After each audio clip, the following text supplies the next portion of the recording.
하실 말씀을 잠깐 듣도록 하겠습니다.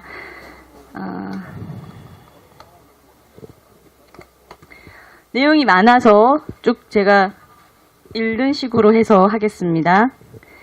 기자회견문. 서울시와 중수본의 전광훈 목사 고발 관련하여 서울시 서정엽 직무대행자는 전광훈 목사가 자가격리 대상자임에도 자가격리를 위반하였고 허위 사실을 유포해 신도들의 진단검사를 고의로 지연시켰다는 이유로 고발한다고 발표했습니다. 또한 중수본 박능후 본부장 역시 전광훈 목사가 자가격리 조치를 위반하고 조사대사 명단을 누락 은폐해 제출하는 등 역학조사를 방해한 혐의로 고발한다고 발표하였습니다. 첫째, 전광훈 목사는 자가격리 대상자가 아니며 자가격리 대상자라고 혹 가정하더라도 자가격리 의무를 위반한 사실이 없습니다.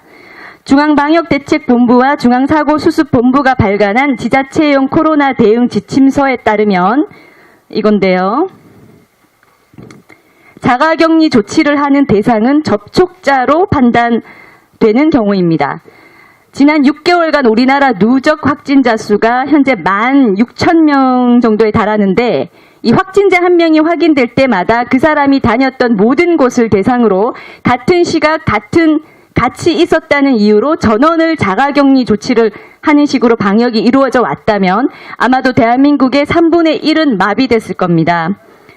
또 병역 당국이 마음대로 정하기만 하면 누구라도 2주간 감금 상태와 다를 바 없는 격리를 할 수 있게 된다는 것이고 이는 대단히 심각한 인권 침해가 아닐 수 없습니다.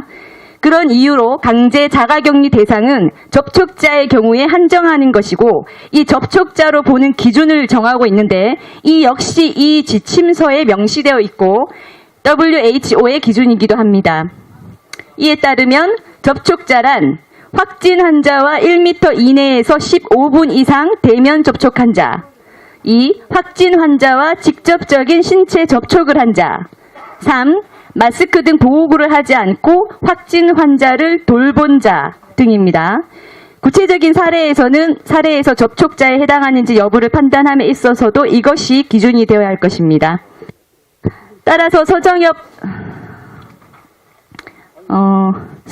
직무대행자 및 박능후 본부장은 전광훈 목사를 강제 자가격리의 대상으로 판단한 근거와 기보관 중인 증거를 밝혀주시기 바랍니다. 방역당국이 기준과 조사 결과와 근거도 없이 마음대로 자가격리 대상자라고 통보만 하면 자가격리 대상이 되는 것이 아님을 분명히 밝힙니다. 또한 전광훈 목사가 자가격리 대상자라고 굳이 가정하더라도 자가격리 의무를 위반했는지 여부는 당사자가 자가격리 대상임을 당국으로부터 통보를 받아 인지하고 있을 때부터 이행 의무가 있는 바 전광훈 목사는 그간 어떠한 통보도 받은 사실이 없으며 8월 15일 광화문 집회에서 연설을 마친 후 사택으로 귀가하여 쉬던 중 대략 18시경에 격리 통지서를 전달받았으며 통지서에 서명을 하였습니다. 그 이후로는 자가격리를 어긴 사실이 없이 자택에 머물고 있음을 밝힙니다. 둘째, 허위 사실을 유포해 신도들의 진단 검사를 고의로 지연시켰다는 부분에 대하여는 정확히 무엇을 말하는지 확인할 수 없어 저희가 구체적인 반박도 할 수 없지만 허위 사실 유포로 신도들의 검사를 고의로 지연시킨 사실이 아예 없을 뿐만 아니라 오히려 당국보다 먼저 나서서 조치를 취하였습니다. 교회는 첫 확진자가 확인되자마자 당국이 시설 폐쇄 조치를 공식적으로 하기도 전에 먼저 자체적으로 교회 폐쇄 및 2주간 예배 없음, 출입을 금한다는 안내문을 부착하고 일반 성도들의 출입을 금지하였습니다. 또한 교회에서는 현재 교회의 신도가 아니거나 교회에 방문한 지 오래된 사람 등을 가리지 않고 교회 내에 10수년간 누적된 개인 휴대전화 번호 모두에게 문자를 총 5차례 이상 보내서 보건소 안내에 적극 협조할 것과 광화문 집회는 물론이고 어떠한 집회도 나가지 말아달라는 당부를 하였습니다. 셋째, 조사 대상 명단을 누락 은폐하여 제출하는 등 역학조사를 방해하였다는 부분과 관련하여 사실은 그 반대입니다. 교회는 첫 확진자 확인 후 당국의 명단 요구에 바로 응하여 명단을 제출하였습니다. 당국이 공문으로 요청한 명단은 2가지였습니다. 전체 교인 명단과 8월 7일부터 8월 12일까지의 방문자 명단입니다. 여기서 먼저 방문자 명단이라는 것은 당연히 그 기간 동안 교회 출입구에서 교회 출입하는 사람들에게 방명록을 작성하도록 하여 작성된 명단 원본 자체를 말합니다. 만약 그렇지 않고 그 기간 동안 방문했던 사람들을 교회 직원이 일일이 기억을 해내서 빠짐없이 기재하고 제출하는 것으로 이해를 한다면 상식적으로 말이 안 되기 때문입니다. 교회는 비교적 충실하게 방문자들로부터 방명록 작성을 받았기 때문에 당연히 실제 존재하는 방명록 원본, 사본 일체와 이것을 전자문서로 옮겨 기재한 파일 모두를 제출하였습니다.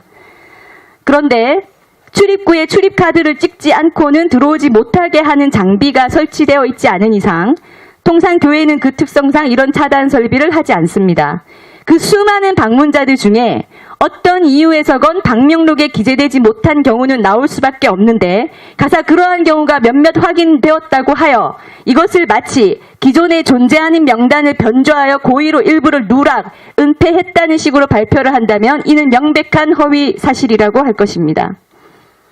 또한 교회는 전체 교인들 명단을 제출하는 과정에서 바이러스 방역을 위해서라면 사실 현재 교회에 정상적으로 나오는 교인들의 명단이 진짜 교인 명단이고 이것이 방역에 도움이 되는 명단인데 교회가 급히 서둘러서 제공하느라고 약 15년 전부터 현재까지 신도로 연락처가 기재된 적이 있는 사람들의 누적된 전체 명단을 모두 당국에 제출하는 실수를 하였고 그 결과 교회에 나오지 않은 지 수년이 된 사람들까지 당국으로부터 검사와 자가격리를 하라는 문자를 받게 됨으로써 교회도 당국도 수많은 항의를 받게 되는 등 비효율적이고 곤란한 상황에 이르게 되었습니다. 이에 어제 교회 직원들과 당국 관계자들이 만난 자리에서 논의 끝에 교회의 전체 교인 명단이라고 기제출한 것은 폐기를 하고 교회가 최대한 신속히 현재 교인 중심으로 재정리하여 제출하기로 협의까지 되었습니다. 이렇게 협의된 추가 자료 제출은 현재 모두 완료되었습니다. 넷째, 아울러 교회는 교인들 및 현재는 교인이 아닌 사람들에게까지 신속한 검사와 협조를 당부하는 메시지를 수차 보내왔으나 교인들 중에는 보건소에 연락했지만 검사량이 밀려 나중에 방문하라는 말을 들은 경우도 많은 것으로 확인되어 교회의 현재 기준 교인 명단에 따라 교회가 아직 검사를 받지 못한 교인들을 직접 지원하여 교인들이 병원에 바로 가서 검사를 마칠 수 있도록 적극 조치할 예정입니다. 결론적으로 사랑제일교회 및 전광훈 목사 변호인단은 위와 같은 사실들에 대해 당연히 그 사정을 잘 알고 있을 수밖에 없는 위치에 있는 서정협 직무대행자와 박능우 본부장을 각 허위사실 유포 명예훼손죄로 고소합니다. 두 번째, 우한 바이러스 검사 결과의 의문점입니다. 현재 많은 교인들이 자신들이 받은 검사와 보건소의 양성 판정에 의문을 제기하고 있습니다. 이에 교회가 교인들을 상대로 의문사항을 접수받아 확인해본 결과 주로 증상이 전혀 없었던 교인들에게 판정 결과에 부정확성이 드러났습니다. 사례들을 말씀드리겠습니다.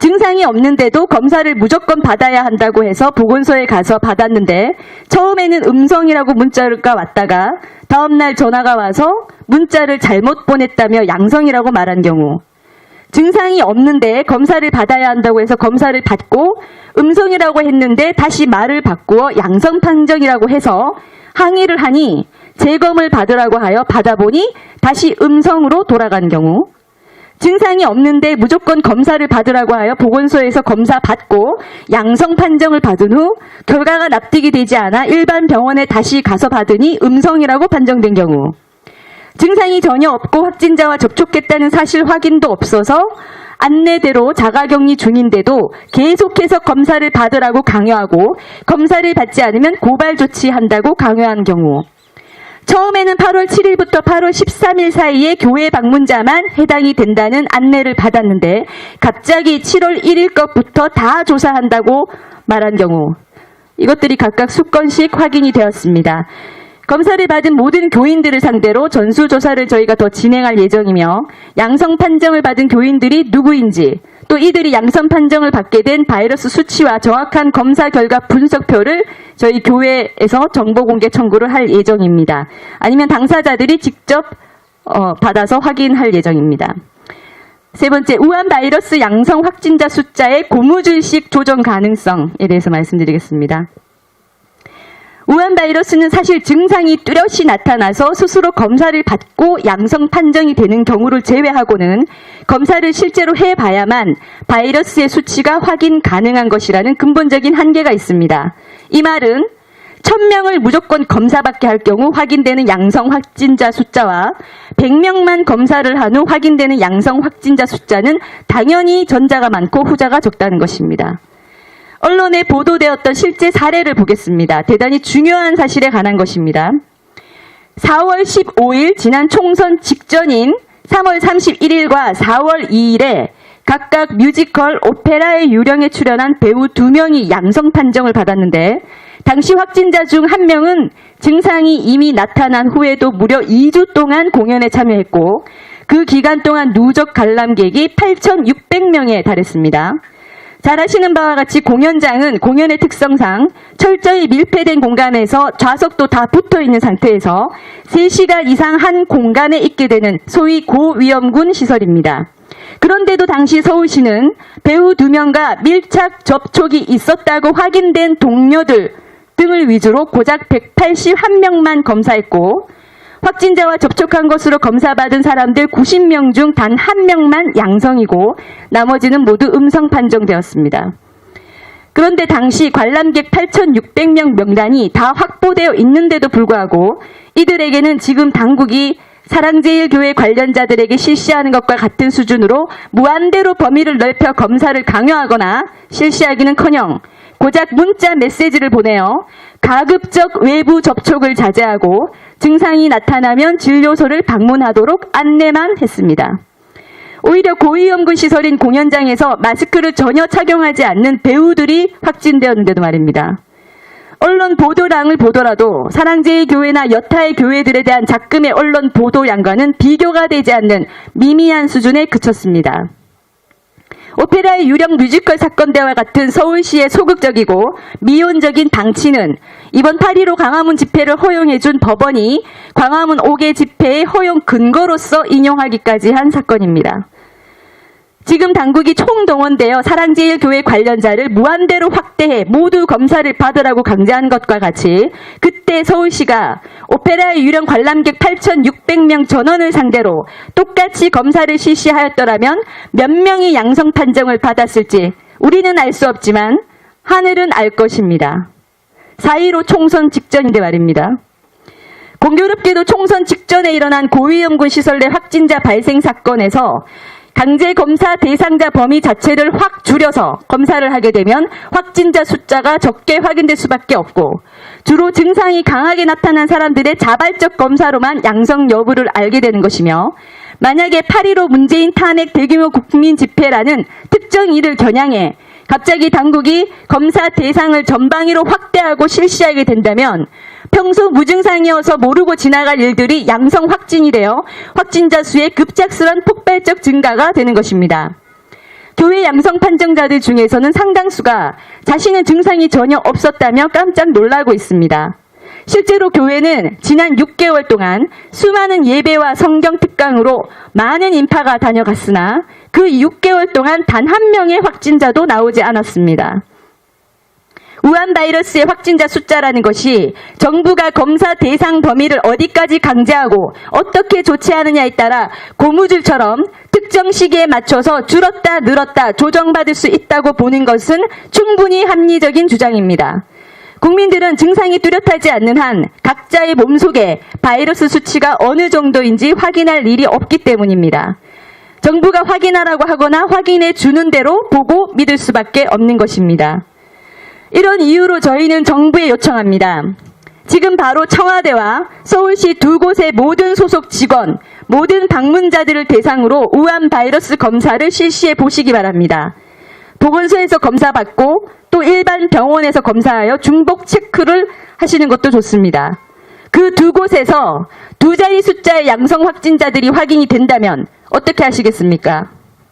문재인 대통령 서정엽 직무대행자가 교회들, 특히 사랑제일교회를 상대로 그동안 마치 존재 자체도 없었던 바이러스가 갑자기 생겨난 것처럼 확진자 수 확대에 주적으로 몰아가는 것이 합당한 일이겠습니까?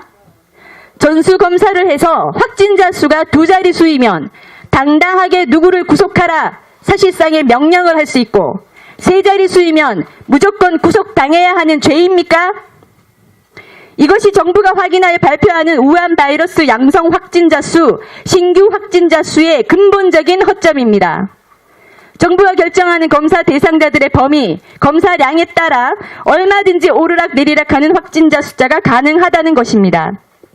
고위험군 시설의 8,600명 관람객에게는 가급적 외출을 자제하고 증상이 있으면 보건소에 가보라고 문자만 보냈던 서울시가 사랑제일교회를 상대로는 첫 확진자 발생을 기준으로 서울시 스스로 8월 7일부터 8월 12일까지 교회를 방문한 사람들 명단을 요청하더니 어제는 갑자기 바이러스 확진과 상관도 없는 7월 1일부터의 모든 방문자 명단을 달라고 하거나 교인들에게 7월 1일부터 방문한 사람들을 다 조사할 예정이라고 말하는 등 마치 전국에서 코로나 검사를 해야 할 대상이 사랑제일교회뿐인 것처럼 전례가 없는 과도한 월권으로 강제 검사 범위를 확대하고 있으며 그것을 기준으로 확진자 수를 계속 확대 보도해 결국 국민 공포심을 등에 업고 전광훈 목사 구속이라는 결과를 이끌어내려고 하는 것이 아닌가 강한 의혹을 제기하지 않을 수 없습니다.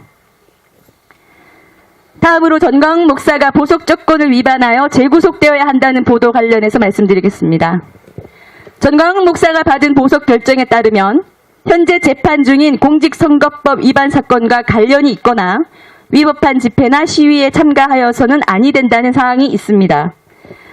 모 시민단체 측이 집회 신고를 하여 동아면세점 앞에서 진행된 8.15 광화문 집회는 전광훈 목사 현재 계류 중인 사건의 공소 사실과 아무런 관련이 없고 설치된 무대와 집회는 모두 서울행정법원의 집행정지 결정으로 허용이 되었고 경찰이 무대 설치를 허용한 결과 이루어진 집회입니다.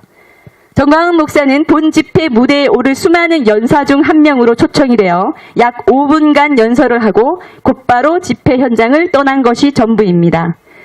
위법한 집회 참가에 조금도 해당하지 않습니다. 자가격리 위반이라는 자의적 주장은 전혀 다른 사건의 보석 취소 사유가 될 수 없으며 도망의 염려도 없고 보석 조건 위반이 없으므로 대통령이 직접 나서서 공개적으로 전광훈 목사를 비난한 것은 사실상 보석 취소 사유도 없는 한 명의 국민을 대상으로 대통령이 검찰의 보석 취소 청구를 명령하고 나아가 사법부에 대하여도 헌법에 반하는 정치적 명령을 한 것과 다를 바 없습니다. 삼권 분립의 원칙이 있는 대한민국에서 어떻게 이와 같은 일이 버젓이 일어날 수 있는지 참으로 참담한 심정입니다. 헌법의 가치는 하나둘 모조리 파괴되고 철저히 힘의 논리, 권력의 위세로 이와 같은 일이 기어이 목적을 달성하게 된다면 단언컨대 대한민국 국민 누구라도 특히 정권을 강하게 비판하는 누군가는 제2, 제3의 전광훈 목사 사례와 같은 일을 당하지 않을 수 없게 될 것입니다. 사실과 다른 마구잡이식 여론몰이 기사에 대해서 말씀드리겠습니다. 모 방송사 언론사에서 이번 8.15 광화문 집회와 관련하여 유독 사랑제일교회 교인 이 말을 의도적 반복적으로 거론하면서 8.15 광화문 집회에 사랑제일교회 교인들이 대거 쏟아져 나왔다. 사랑제일교회 교인들이 대거 나오면서 집회 인파 규모가 급격히 늘어나기 시작했다. 심지어 사랑제일교회가 낮 12시 집회를 예고했다는 말도 안 되는 명백한 허위 사실을 마구 쏟아낸 사실이 확인되었습니다. 해당 보도와 기사의 기자분들께 제가 공식적으로 질문하겠습니다. 공개적으로 질문하겠습니다. 광화문 집회에 나온 그 수십만, 수백만 국민들 중에 누가 사랑제일교회 소속 교인이며 그 숫자가 몇 명인지 그날 현장에서 전수조사를 하셨습니까? 사랑제일교회 소속 교인이라는 증거를 그 자리에서 확인하셨습니까? 어떻게 확인하셨습니까? 이렇게 사실 확인된 사랑제일교회 교인 숫자가 몇 명입니까? 도대체 몇 명의 사랑제일교회 교인들을 직접 확인해 보았기에 그 엄청난 국민들이 광화문 일대와 청와대 인근까지 가득 메웠던 이번 집회 현장을 보도하면서 엉뚱하게 사랑제일교회 교인들을 반복적으로 전면에 내세워 보도한 것입니까? 목적과 의도가 뻔히 보이는 이런 보도가 스스로도 부끄럽지 않습니까? 우리 헌법이 언론의 자유를 강하게 보장하는 한편 언론의 책임을 동시에 규정하고 있는 이유가 과연 어디에 있는지 곰곰이 생각해 보시기 바랍니다. 교회는 해당 기자, 보도국장, 방송사 사장을 상대로 고소할 것이며 손해배상 청구를 할 것입니다. 5번째, 전광훈 목사를 공개 표적 삼는 대통령의 태도에 2가지 의문점이 있습니다. 첫째, 문재인 대통령은 어제 코로나 확진자가 나온 교회의 신도들이 대거 광화문 집회에 나왔다며 국가 방역 시스템에 대한 명백한 도전이고 국민의 생명을 위협하는 용서할 수 없는 행위라고 했습니다. 사랑제일교회 소속 신도들이 대거 광화문 집회에 나왔다는 증거가 무엇인지 대통령께도 묻겠습니다. 그리고 문재인 대통령께서 8.15 때 광화문에서 경복궁까지 가득 찬 국민들을 한번 보시기나 했다면 불과 3년 전에 광화문 촛불 집회를 주도적으로 나가셨던 분이므로 모를 수가 없는데 이번 8.15에 가득 찼던 그 국민들의 숫자와 비교해서 어느 정도 되는 숫자면 대거 집회에 나왔다고 말할 수 있는지 그 기준을 알려주시기 바랍니다.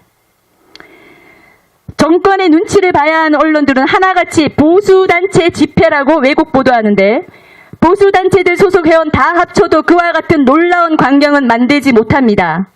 촛불 집회 때 나온 국민들은 모두 진보단체 회원들이었습니까?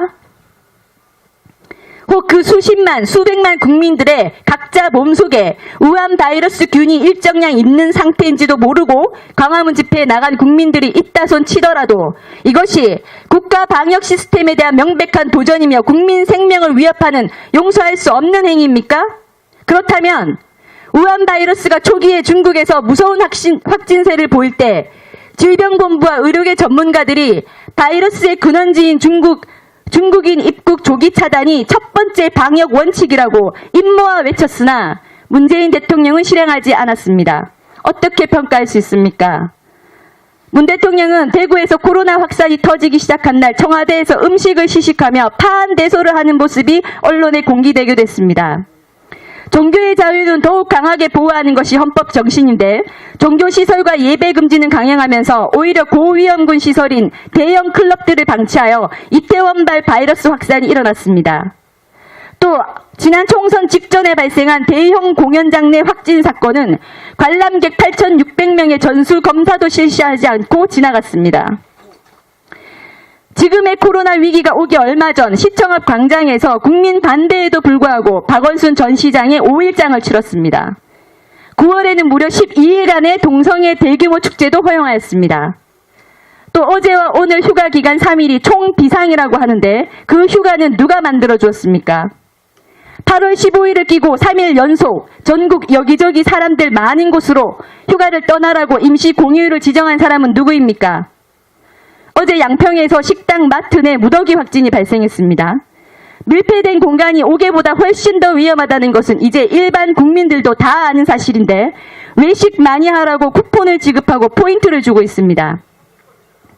광화문 집회를 허용한 법원의 결정을 보면 정부가 그동안 오히려 고위험군인 시설 내 방역 조치나 확진자들에 대한 조치는 수위를 조절하는 반면 헌법상 중요한 기본권인 집회의 자유를 전면 금지하는 것은 과잉 금지여서 원천 무효이고 순수한 5개 감염 사례는 거의 발견되지 않았다는 것이 판결문에도 명시되어 있습니다.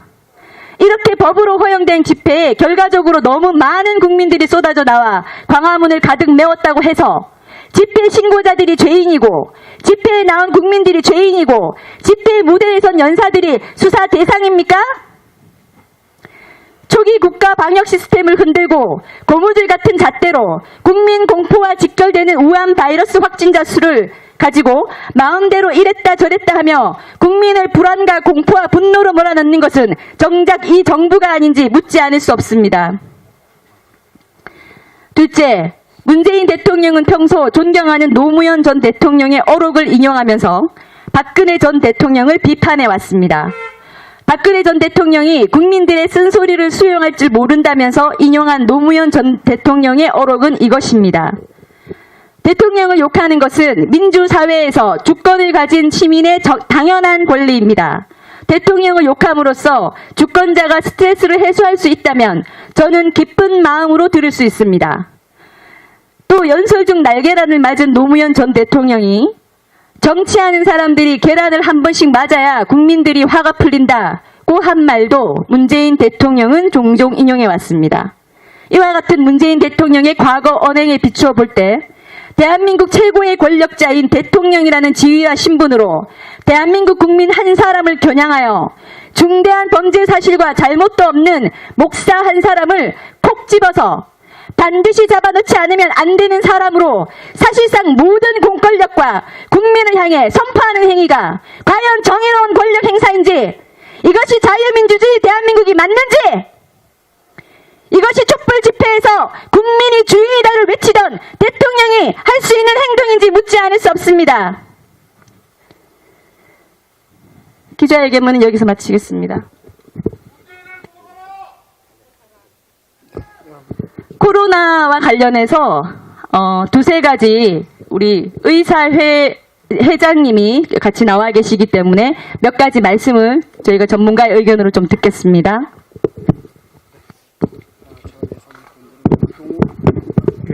코로나 사건이라고 해서 제가 전문적인 의견을 요청받고 제가 나왔습니다. 저 이동욱입니다. 경기도 의사회 회장입니다. 예, 그래서 질병은 정치적으로 이용하면 안 되고, 여기 기자분들 많이 오셨는데 기자분들도 초등학교 이상 나왔기 때문에 무슨 말인지 다 아실 겁니다. 그러면은 정말 이 질병을 정치적으로 이용하는 것에 대해서는 막아야지 국민의 생명이 보호될 수 있습니다. 제가 지금 얘기를 드리는 것은 사랑제일교회나 정광훈 목사를 두둔하기 위해서 드리는 말씀이 아니라, 질병이 최소한의 합리성을 가지지 못하고 지금까지 왜곡되이 편향되이 국민을 속이면서 진행되어 왔다는 것입니다. 지금까지 아시다시피 대한민국의 확진자가 15,500명입니다. 지금까지 확진자가 발생해 올 때마다 정부가 어떻게 자가격리 원칙을 정하고 코로나 확진 검사 대상자를 정해왔는지, 지금까지 해왔는 거와 최소한의 원칙도 맞지 않고 객관성도 없고, 오직 어떤 특정 교회나 특정 기독교나 이런 부분들에 대한 표적적인 원칙을 훼손한 그런 질병 관리가 있어서는 안 되는 겁니다. 제가 지금 말씀드리는 것은 CDC 가이드라인, 기자 여러분들 찾아보십시오. CDC 가이드라인과 WHO 가이드라인, 그리고 대한민국 질병관리본부의 가이드라인에 따라서 15,500명의 확진자에 대한 자가격리, 강제격리 대상, 그 다음에 검사 대상을 분류해 왔습니다. CDC와 WHO와 질병관리본부의 그 객관적인 강제격리 대상, 그 다음에 확진 검사 대상의 그 분류의 그 문건을 보면 강제격리나 강제 검사가 필요한 경우는 증상이 있는 환자와 1m 이내에 15분 이상 접촉했을 때 격리 대상자라고 우리나라 가이드라인에도 되어 있고 CDC, WHO 가이드라인에도 되어 있습니다. 증상이 있는 사람과 신체 접촉을 직접 했을 때, 포옹이나 키스를 했을 때라고 명시하고 있습니다. 그런데 지금 현재 정광훈 목사나 그 다음에 이 사랑제일교회 신도들이 그 자가격리 대상자가 자가격리 대상 기준에 부합하다는 증거가 제가 보기에는 찾아보기가 힘듭니다. CDC나 WHO 가이드라인에 따라서 관리가 되어야 되지 않겠습니까? 그런데 아까 전에 여기 강연재 변호사님도 말씀하셨지만 오페라의 유령 같은 경우에는 8,500명 관객 앞에서 3시간 동안 확진자, 증상이 있는 확진자 배우가 3시간 동안 마스크를 착용하지 않고 비말을 쏟아내었고, 그 밀폐된 공간에 있던 8,500명의 전원에 대해서 서울시가 자기들의 잘못이기 때문에, 그 공연을 하게 한 자기들의 잘못이기 때문에 8,500명에 대해서 어떠한 검사도 하지 않았고 당연히 자가격리도 시키지 않았습니다. 그런데 사랑제일교회 같은 경우에는 모든 성도들이 마스크를 착용한 상태였기 때문에 오페라의 유령은 마스크를 확진자 배우가 착용하지 않은 상태에서 노출이 됐고 사랑제일교회 같은 경우에는 확진자 신도가 마스크를 착용한 상태에서 노출이 된 겁니다. 지금 현재 대한민국이 보건당국이 저희들 의료계에 대해서도 적용하고 있는 원칙이 확진 환자가 병원을 내원했을 때 의사가 마스크를 착용한 상태에서 확진 환자를 진료하면 격리 대상으로 분류하지 않고 있습니다. 그래서 그 확진자나 접촉자 중에 한 사람이 마스크를 착용한 경우에는 격리 대상이 아니고 그리고 강제 검사 대상이 아닙니다. 왜냐하면 밀접 접촉자라는 분류 기준이 있기 때문입니다. 대한민국의 방역이 정치 방역을 하거나 이렇게 왜곡된 방역을 할 게 아니라 일관되고 원칙성 있는 방역을 해야 될 것 아닙니까? 그래서 제가 보기는 그런 어떤 원칙에 CDC 가이드라인이나 WHO 가이드라인에 어긋난 방역을 하는 것은 나중에 이재명 지사가 형에 대한 강제 검사를 한 게 범죄 행위듯이 강제 검사를 할 이유가 없는 사람한테 강제 검사를 하게 되면 그것은 보건소나 그 했던 공무원들은 엄중한 책임이 또 따르게 될 것입니다. 그리고 또 격리 대상자로 분류되는 CDC 가이드라인에 맞지 않는 사람들을 강제 격리라는 것은 강제 감금과 같습니다. 사람의 인신을 감금을 하면서 최소한의 원칙도 지금까지 보건당국이 15,500명의 확진자가 발생했을 때 대부분은 밀접 접촉자로 분류하지 않고 그 중에서 정말 직접 신체가 닿았거나 1m 이내에서 15분 이상 접촉한 사람, 마스크를 둘 다 착용하지 않은 사람을 격리 대상자, 강제 검사 대상자로 했습니다. 그래서 최소한의 원칙도 없이 기준도 없이 마녀사냥하듯이 이렇게 하는 것은 적절하지 않다. 지금 시설 폐쇄도 마찬가지입니다. 대한민국 보건당국이 기준을 왜 세웠습니까? 많은 전문가들이 노력해서 시설 폐쇄 기준은 소독하고 나서 하루가 지나면 영업을 재개하게 돼 있습니다. 그리고 병원도 마찬가지입니다. 확진 환자가 왔을 때 소독하고 나서 2시간 내지 4시간 후에는 그 시설을 사용할 수 있다고 되어 있습니다. 그런데 문재인 정부가 정치 방역을 하면서 특정 시설에 대해서는 무슨 근거로 이렇게 계속 이렇게 폐쇄를 하는지를 모르겠습니다. 그러면 방역 폐쇄 원칙은 어떻게 세워놨고 재개 원칙은 왜 세웠습니까? 최소한의 어떤 우리가 질병을 할 때는 국민들 앞에 진실하게 원칙과 기준을 가지고 해야 되는 겁니다. 최소한의 기준도 맞지 않게 인신을 구속하고 인신을 강제로 2주간 제가 많은 환자들로부터 강제 격리를 당했는데 2주간 강제 격리 당한 사람들의 경험담을 들어보면 너무나 고통스럽다고 합니다. 2주 동안 어디 나가지도 못하는 게 그런 사람의 인신을 구속할 때는 엄격한 원칙에 따라서 해야 된다는 말씀을 드리기 위해서 제가 전문가로서 나왔습니다. 그러면은 언론분들도 그런 CDC나 WHO 가이드라인도 없이 마녀 사냥하듯이 인민재판하듯이 그래서 지금 조금 전에 강연재 변호사님도 정광원 목사님이 1m 이내에서 15분 이상 확진자를 접촉했다는 증거가 어디 있느냐. 진짜 직접 신체 접촉을 했다는 CCTV를 다 돌려봅니다. 확진자가 발생했을 때는. 그런 증거도 없이 강제 격리를 강요하고 그 강제 격리를 강요당한 그것은 민형사적인 책임이 발생하는 겁니다. 그래서 지금 여러 가지 부분들에 있어서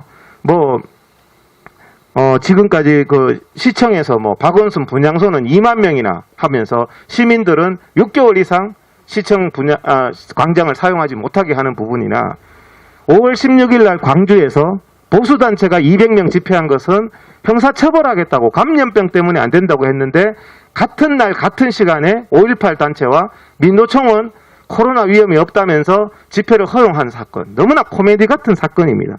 어떻게 이렇게 최소한의 상식에도 맞지 않는 그런 부분을 하는지 8.15 집회는 저는 국민들이 뭐라고 그러냐면은 계엄령을 선포했다. 서울 시내 전역에서 국민들이 단 10명도 나오지 말라는 계엄령을 문재인 정권이 선포를 했었는데 그 자체가 그러면서 8월 17일은 국가 공휴일로 정해서 국민들 보고 야외에 나가라고 그러고 있습니다.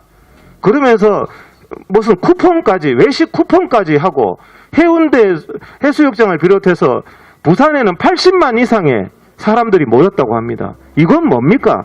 기자 여러분들도 최소한 상식을 가지고 해운대에 80만 모이는 것은 언론의 관심이 아니고 이번에 100만 명 이상의 국민들이 얼마나 답답해서 문재인 정부의 이 국가를 파탄시킨, 국가를 정말 경제를 파탄시키고 부동산을 파탄시키고 절망한 국민들이 100만 명이 나왔는 그 본질은 보지 않고 이것을 정치 코로나에 편성해가지고 그런 왜곡된 무슨 코로나 위험을, 코로나가 정말 위험하다면 지금 이렇게 위험한 상황이라면 식당에서 밥 먹는 것부터 하지 말아야죠. 전철을 타고 다니는 사람은 인조인간입니까? 실내 밀폐된 공간인데. 서울시에서 보고한 자료에 따르면 지금까지 서울 시내에서 확진자가 1626명 나왔습니다. 1626명 모두 거의 대다수가 실내 밀폐된 공간에서 발생했습니다. 근데 야외 집회에서 이렇게 발생한 사례가 서울시 보고 자료에 의하더라도 전혀 없는데 야외 집회를 마치 무슨 위험한 양 이렇게 사실과 관계없는 정말 왜곡된 잘못된 방역을 하면서 대한민국 코로나 사태가 이렇게 국민들이 힘들어진 겁니다. 초기에 중국을 차단하는 것, 질병이 창궐한 중국을 차단하는 것은 방역의 기본임에도 2월 2일 날 오후 5시에 동아일보와 여러 신문 매체에서 2월 2일 오후 5시에 박원순 장관이 중국에서 입국하는 비자 발급을 중단하겠다. 한국인의 중국 방문을 중단하겠다는 게 2월 2일 오후 5시에 동아일보에 발표된 기자회견입니다. 오후 5시가 발표됐는데 2시간 만에 2월 2일 오후 7시에 그 결정을 번복하고 4월 1일까지 2달간이나 중국의 유학생이나 중국 관광객 60만 명을 무차별로 격리 조치도 없이 서울 시내로 활보하게 해서 대구 코로나 사건이 발생한 겁니다. 대구 코로나 사건이 2월 19일입니다.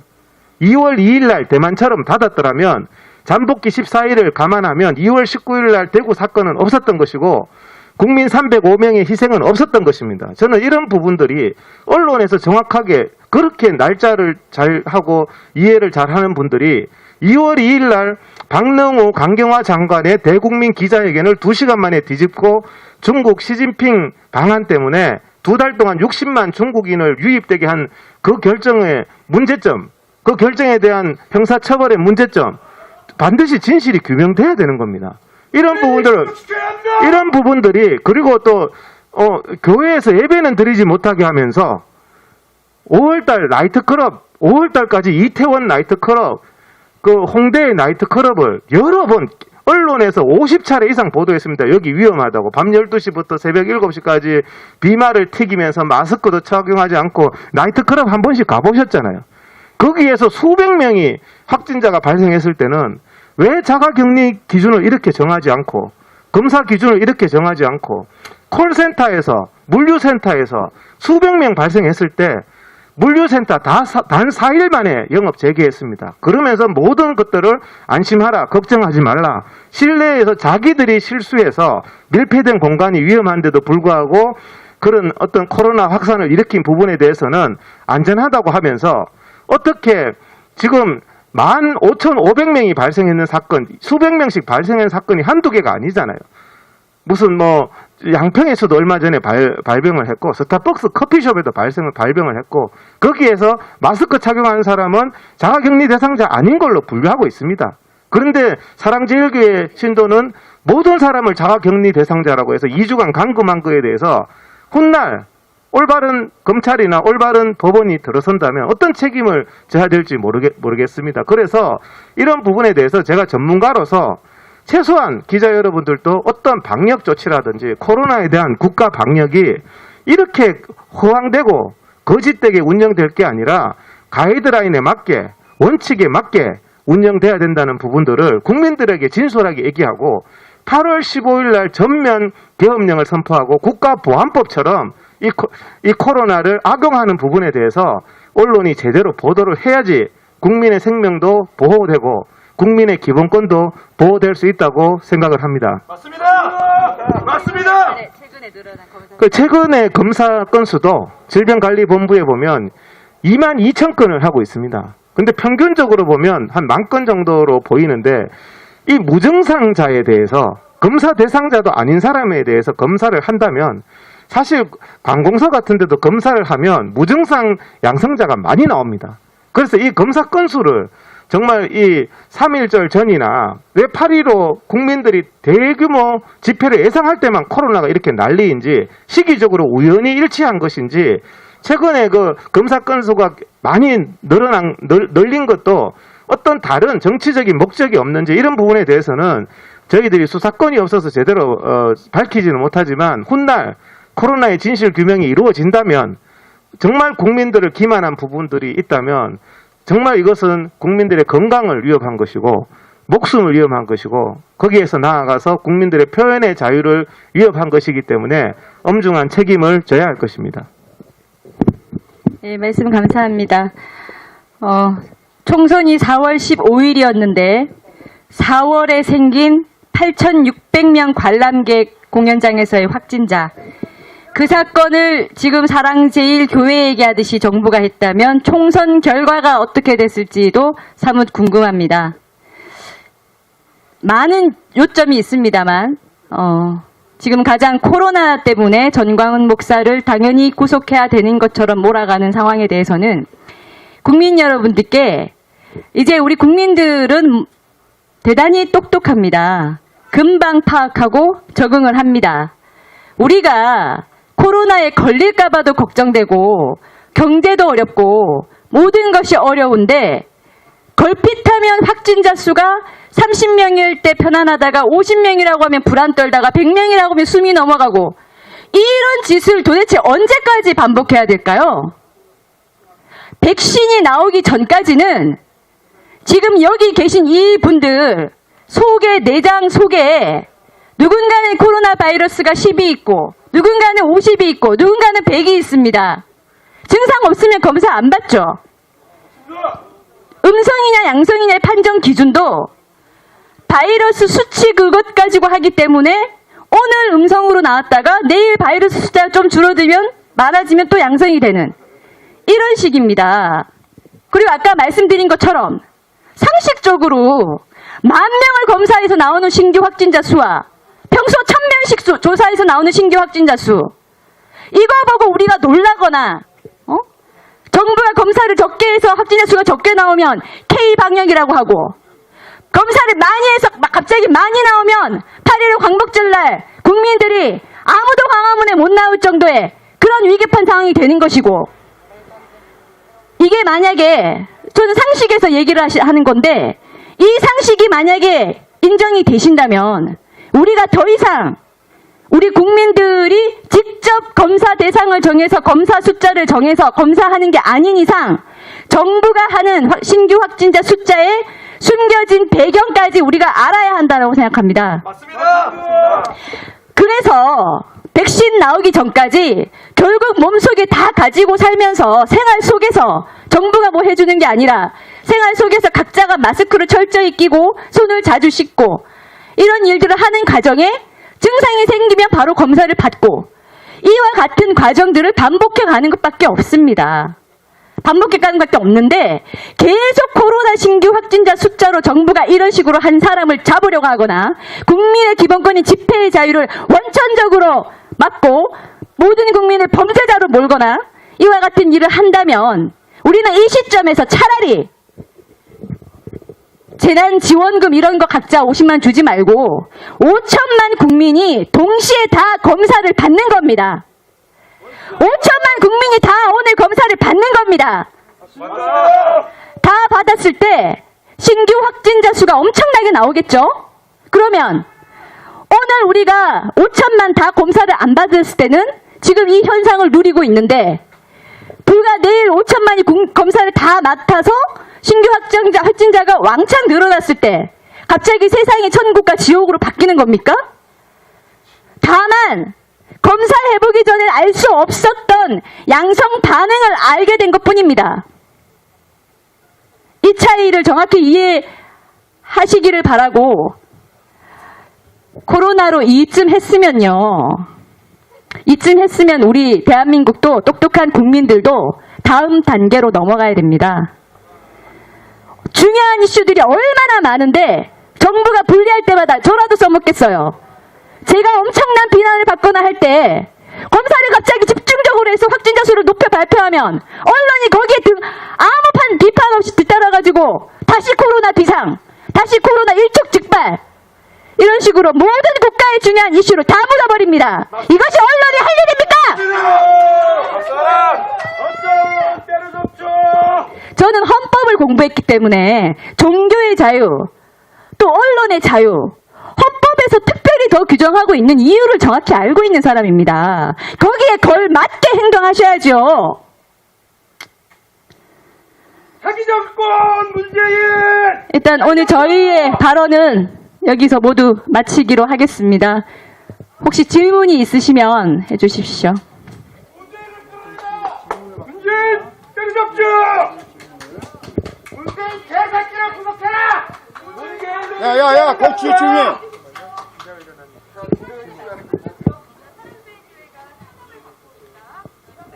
순찰팀 여기 기자회견 네. 뒷자리에 다 내보내. 싹 다 내보내. 그 뒷자리에 한 명도 남기지 말고 싹 끌어내. 뭐라고요? 네. 네.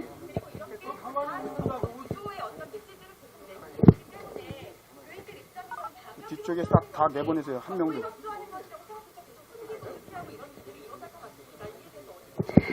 그렇게 생각하시는 것까지 제가 어떻게 답변 드립니까? 그러면 이 자리에 계시는 분들 상상을 제가 다 답변합니까? 팩트를 가지고 질문해 주시면 답변 드릴게요. 다음 분 질문해 주세요.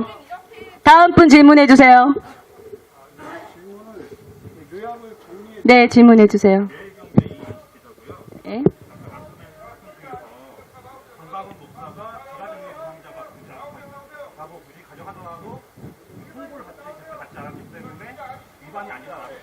네네. 근데 정강 목사가 15일 집회에서 병에 대한 증상이 전혀 없다. 그런데 정강 목사를 병에 대한 정했다고 홍보했다. 이분들이 저희 교회는 오늘도 이 자리에 한 명도 안 나왔다. 그런 식으로 그 집회 당시에 자기가 자신이 병에 대한 나왔다는 걸 인정하셨거든요.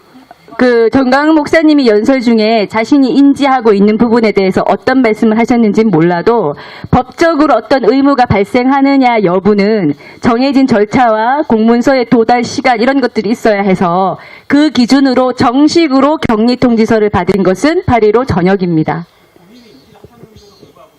그런 식으로 개인이 인지하고 있는 것은 법적으로 인지했다고 볼 수 없습니다. 자기가 나도 자가격리 대상자이겠지? 나한테도 통보하겠지? 이렇게 생각하는 것만으로 사실이 되진 않습니다. 다음 질문 받겠습니다. 네. 아니 그러니까 같은 말이에요 지금. 네.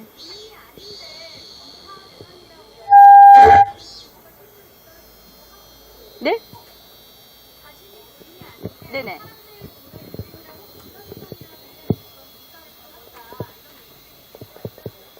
네. 네. 아까 다 설명했습니다. 보도자료를 보시면 다 해명이 됩니다. 마지막으로 한 질문만 듣고, 네? 그렇습니다. 그게 다 나갔기 때문에 오히려 저희나 그 당국이나 항의를 엄청 많이 받았습니다. 한 질문만 받고 저희 덥기 때문에 기자회견은 마치겠습니다. 자, 먼저 질문해 주세요. 네.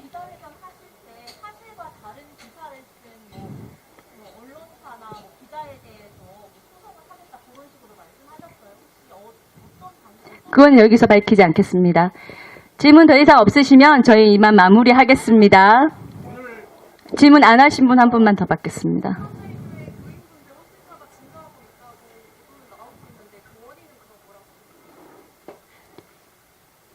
당국에 물어봐야 될 것 같습니다. 그거는 이 교회뿐만이 아니라 우리가 6개월 동안 16,000명 가까이 확진자가 누적이 되어 오는 과정에서 당국이 가장 잘 알고 있을 거라고 생각합니다. 됐습니다. 질문 그만 받겠습니다.